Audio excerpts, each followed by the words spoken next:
அமைச்சர் ரகுபதி தன் வாயை அடக்கி பேச வேண்டும் என்றும் தனது இருப்பை காட்டிக் கொள்வதற்காக மற்றவர்கள் மீது அபாண்டமாக குற்றச்சாட்டுகள் சுமத்துவதை நிறுத்திக் கொள்ளாவிட்டால் அவரது திரைமறைவு தில்லாலங்கடி சம்பவங்களை வெளிச்சத்திற்கு கொண்டு வருவேன் என்றும் அதிமுக முன்னாள் அமைச்சர் விஜயபாஸ்கர் எச்சரிக்கை விடுத்து பேசியுள்ளார். புதுக்கோட்டையில் இருக்கக்கூடிய ஒன்றிய பகுதியில் இருக்க நாங்கள் 2 ஸ்கீம் கொண்டு வந்தேன். என்ன செஞ்சோன்னு கேட்குறாரு. இது வரைக்கும் விஜயபாஸ்கர் கோட்டை விட்டு விட்டேன்னு நான் சொல்கிறேன். 2 காவிரி திட்டத்தை 310 கோடிக்கு ஒன்று, 320 கோடிக்கு ஒன்று, 2 காவிரி கூட்டு குடிநீர் திட்டத்தை சட்டமன்றத்தில் பேசி பெற்றது நான். நிதியை ஒதுக்கியது நாங்கள் அதிமுக ஆட்சியில். 2ஐயும் எடப்பாடியார் வந்து எம்ஜிஆர் நூற்றாண்டு விழாவில் பைப்பை திறந்து தண்ணி கொடுத்தாரு. அந்த தண்ணி தான் இன்றைக்கி எல்லா கிராமத்துக்கும் போயிட்டு இருக்கு. தெரியுமா இல்லை? உங்களுக்கு மட்டும் தான் இல்லை தெரியுமா இல்லையா?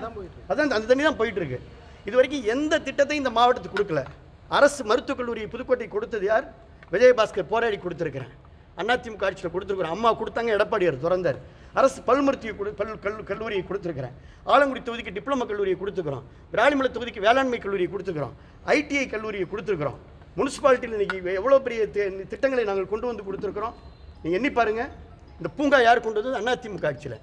காவிரி கொண்டு வந்தது அதிமுக. நான் 3 வருஷமாக எந்த ஒரு திட்டத்தையும் இந்த மாவட்ட அமைச்சர் என்ற முறையில் சட்டத்துறை அமைச்சர், அவர் ஏற்கனவே எனக்கு சட்டத்துறை தான் இருக்குது, என்னை யாரும் சரியாக கவனிக்கல, அவர் புலம்பிட்டு இருக்கார். அவருக்கு அதிகமான அதுக்கு நல்ல வேணும்னா அவர் அது தன்னுடைய இருப்பை இப்படி காமிக்கக்கூடாது.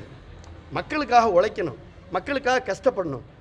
கஜா புயலில் நாங்கள் எப்படி களத்தில் நின்னோம், எப்படி கொரோனா காலத்தில் களத்தில் நின்னோம், எப்படி எதுனாலும் மக்கள் பிரச்சனை களத்தில்னா களத்தில் நிற்பது தான் விஜயபாஸ்கர். விஜயபாஸ்கர்னா களத்தில் நிற்பேன், போராடுவேன். அதனுடைய போராட்ட குணம். அதுக்காக திசை திருப்புற மாதிரி பேசுவது என்பது ஏற்புடையதல்ல. இப்போவும் நான் ரொம்ப கண்ணியத்தோடு பேசுகிறேன். இதற்கு பிறகும் ரகுபதி அவர்கள் ஒரு வயதில் பெரியவர். எனக்கும் எங்கள் அப்பாவுக்கும் அவருக்கும் ஒரே வயசு. அதனால தான் நான் வார்த்தைகளை ரொம்ப கவனமாக கையாளுறேன். இனிமேலாவது ரகுபதி அவர்கள் இது மாதிரி தனிப்பட்ட விமர்சனங்களை, தனிநபர் தாக்குதல்களை திமுக தவிர்த்து கொள்ள வேண்டும். இல்லை என்றால் எனக்கு நிறைய விஷயம் இருக்குது. மூளைக்கு வந்து திரைத்துறையில் அவர் என்ன பண்ணியிருக்கிறாரு, திரைமறைவு துறையில் அவர் என்ன பண்ணியிருக்கிறாரு, இப்போ என்ன செஞ்சுட்டு இருக்கிறாரு அப்படின்ற விஷயங்களை நான் மூளைக்கு நான் வந்து தெருமுனை பிரச்சாரம் போட்டு அதிமுக ஒன்றும் சாதாரண இயக்கம் அல்ல. அதிமுக வந்து 1000 காலத்து பயிர்.